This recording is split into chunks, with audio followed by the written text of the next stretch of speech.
die than not sleep in a nest ever again. I said, fine, maybe we'll get a 2-bedroom. He took offense to this. We are currently not speaking, but I want to resolve this. What can I do? Niall Horan. It sounds like she's dating a fucking crow or a magpie or something. Yeah, a raven or something like that. It's just like... It's the Birdman. It's the Birdman, yeah. It's Harvey Birdman. They have an argument. He just starts squawking at her, like raising his voice. I love the idea of like when she got up in the morning and the first thing he said to her was like, "Why don't you like my nest?" But like him being perched on top of his couch like a bird, like you know what I mean? Like yes, as he like picks at his plume. I wonder if like when he woke up and he came out and saw her on the sofa and he's just like, "Ooh, geez, you must have been uncomfortable on that." Like sleeping on the sofa is so uncomfortable. Nothing like the nest. When she stays over, like he goes, "Oh, do you want some snacks?" She's like, "Yeah, all right." Opens up a packet of gummy worms and starts eating those gummy worms. That's his right. that's Vomits his them back nutrition. into his mouth. Yeah. How would you guys deal with this? Because this is a tough situation, especially because they were dating for 3 years. Like that, you're committed. You're pop committed at that point. Where do you go from there? I have huge problems with this question. I call bullshit, because in what world do you date someone for 3 years and never go to their house? I can answer that. I cut out because there was quite a long question. The boyfriend said he was embarrassed about it and wanted to wait until they were together for a long time before he, she saw what he was dealing with. Yeah, you don't open with the nest. Hi, my name's Damien. I like long walks on the beach and I sleep in a nest. You can't open with that. How is the nest even how do you even come across that? Like you know what would be a good way to sleep? With all my clothes around me and no mattress. Like, what the hell? Yeah. Well, like the thing is, he would have lived with his family, would have had a bed at one stage in his life, right? So he would have gotten to the point where he's just like, damn, need to get a new mattress. And he's just like, hang on a second, what's that pile of clothes over there? Looks pretty damn comfortable.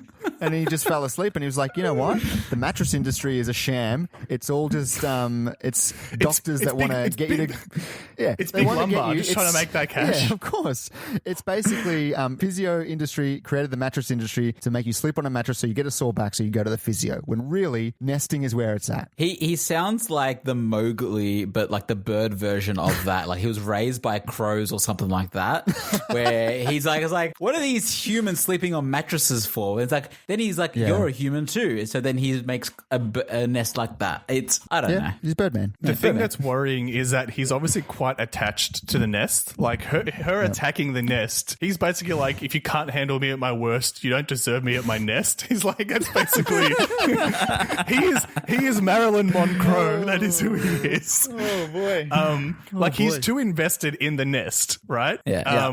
See my nest, made from real. Anyway, I wanted to ask you guys, where is I don't think you've slept in a nest, but where is the weirdest place you've ever slept? Unintentional, intentional, doesn't matter. The weirdest place I've slept in is the boot of a Daewoo Lanos. What? Explain. So it was a New Year's one time. There was 4 of us, my friends. We had gone to someone's place. We were told, like, there's a New Year's party at this person's house near the beach. So we decided to go there. And they're like, we can stay at their place. I said, yes, cool, sounds good. So we drove out there and we spent the day with them. We arrived at their place. We sort of started drinking with them. And then the person whose house it was just like, yeah, you guys can't stay at our place. Like, you're not allowed to stay inside the place. And we're like, oh, okay, but we have nowhere to stay and we've already started drinking. And they're like, well, yeah, you can't stay inside. And we go, okay, well, can we at least like still party with you guys? Like, yeah, you can, but you just can't sleep here inside. And they agreed to let us sleep in the car in the driveway. But this was a 2-door hatchback, and there were 4 of us. There was 2 girls and 2 guys. And me and my friend, the male friend, being like chivalrous as we are, we let the girls sleep in the front seat and we put the back seats down and we slept in the boot / the back seats. Worst sleep of my life. I can imagine. Yeah, worst sleep ever. I didn't realize you partied so hard, Tom. Well, yeah, that's old Tom. But hey, he's still in here. He's still in here. It's still somewhere. I've slept in many bad places. To name one would be a disservice to the rest of them. I've slept in the boot, similar to Tom. I was drunk one night. I found my way into my own car and fell asleep in the back seat. Eventually woke up, undid the back seat like what Tom did and slept in that way. Yeah. I've done that. I've also slept at a party. There was a raging party going on, and I decided to get comfy on the couch in the middle of the dance floor and fell asleep there. Fall asleep on dance floors, actually on the floor itself while the music's pumping. Where else have I fallen? I've fallen asleep in front of a speaker on a bed. That was not as weird, but still, in front of a speaker that was blaring music. He has the telltale signs of a narcoleptic person. I feel like you're just falling asleep in instances where no one would fall asleep, but you managed to do it. To be fair, it's usually I'm drunk. And weirdly, the podcast keeps him up. I thought that would put him to sleep. It's true. Yeah, it's true. Yeah, I mean, yeah. Generally, I'm drunk in these situations, so that is why I'm able to fall asleep. Damien, what about yourself? The one that stood out for me is I've worked many a retail job, but I worked in a clothing factory at one point, and this place was 2 stories and it was huge. It's a massive warehouse, and which means also a lot of stock that's unaccounted for and stock that didn't sell in previous seasons or is out of season, that type of thing. Can I just guess, did you make a nest out of the stock that wasn't selling and you slept in your stockroom? That's why this question resonated with me, because I had this basically what was like the winter stock corner. So it was like merino wool jumpers. And, you know, boys, you haven't had a sleep until you've slept on merino wool jumpers and Egyptian cotton shirts. It works wonders for the lumber. It is amazing. Like there was like multiple shelves, so I would lie out a bunch of stock, and just like nobody ever went in this corner. I just used to sleep there. I used to go up and like get a good hour sleep, and it was generally very good quality merchandise, so it was actually pretty comfortable. Interesting. So this was like you were just amening every time you would read this guy's the nest situation. You're like, damn, I'm going to bring the nest back into my house. Why not? No. Let's get things straight. I never was walking home after my day at the factory and being like, you know what? I don't need this bed anymore, and throwing it out my window. I was still like, oh God, I'll take a bed any day. You're like, if anything made you appreciate the mattress and bed more, you're just like, damn, like that's like no substitute for a mattress. Exactly. And I think being at work, it's a lot easier to fall asleep because you don't want to be there like that. So I probably could have slept on floorboards, really. So then Niall, what does Niall do with this situation? Does he need to basically get a bed? Does he need to adjust his ways? Because Niall is the nest owner, right? No, Niall is the person dealing with the nest. Oh, okay. So does Niall need to break up and do a Zane and leave the band? Yeah. Well, kudos to them that they still want to make it work. Like they're trying to compromise. Yeah. Like maybe we'll just get a 2-bedroom place and we'll have the nest in one and I'll sleep in the other. They are trying to make it work. But I don't know, like surely being caught up on a ball of clothes could not be good for your body in the long term. And he's not washing the nest as well, which is not good. That can't be good. See, his argument's like of like not washing the clothes because I'm not wearing it. I mean, you wash your sheets, don't you? Like, yeah, exactly. Yeah. Like, so that argument is just out the window immediately. And I feel like you'd actually have to wash so much more if you had to wash the nest as well. Like with sheets, you just wash the sheets and that's it. Whereas the nest, you got to build it up to make it thicker and then wash everything. So you're really going to have to do more maintenance in the nest. For sure. You got to do more maintenance in the nest, of course. It's just like, the nest is a money pit, basically. It's a maintenance pit. Yeah, I think, look, if this person really cares for their partner, I would not hold it against them if they tried to talk them out of the nest. If they're just like, we got to let the nest go.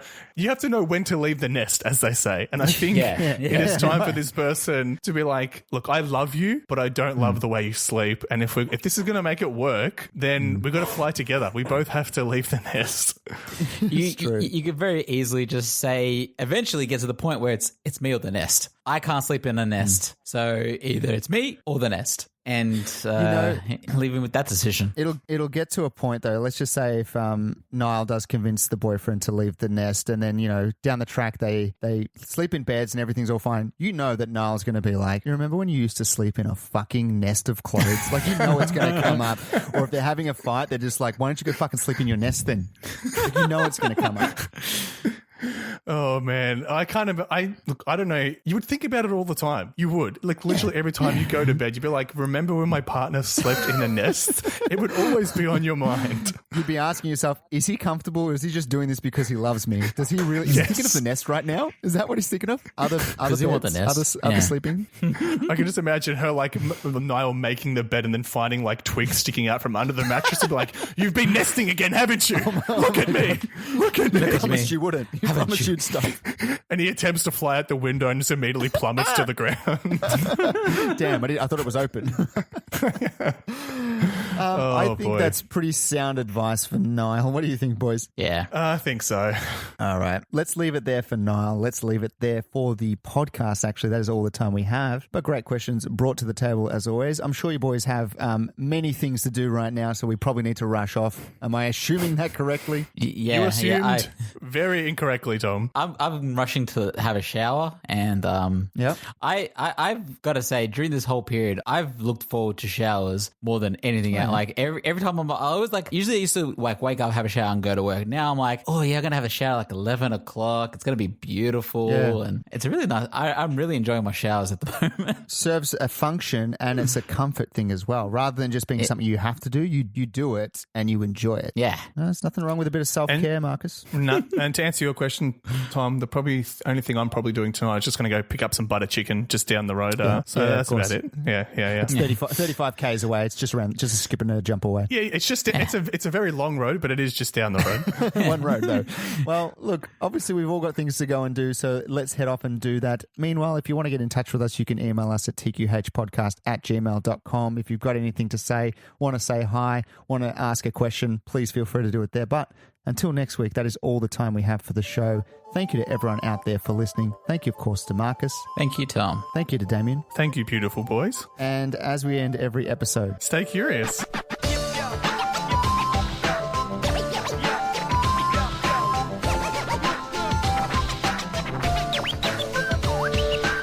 Thank you again for listening. If you want to get in touch with us and ask us a question of your own, you can email us at tqhpodcast@gmail.com. That email again, Tom, is tqhpodcast@gmail.com. We're also on what, Marcus? We're on Twitter. We're also on Facebook at TQH Podcast. You can find us there. And we are also on, Damien, wherever you can get a podcast, that is where the TQH Podcast is. Spotify, iTunes, Spreaker, Stitcher, you name it, we're on there. And if you head over to iTunes, rate, subscribe, and leave a review, that would be fantastic. 5 stars if you think we deserve it. Thanks for listening.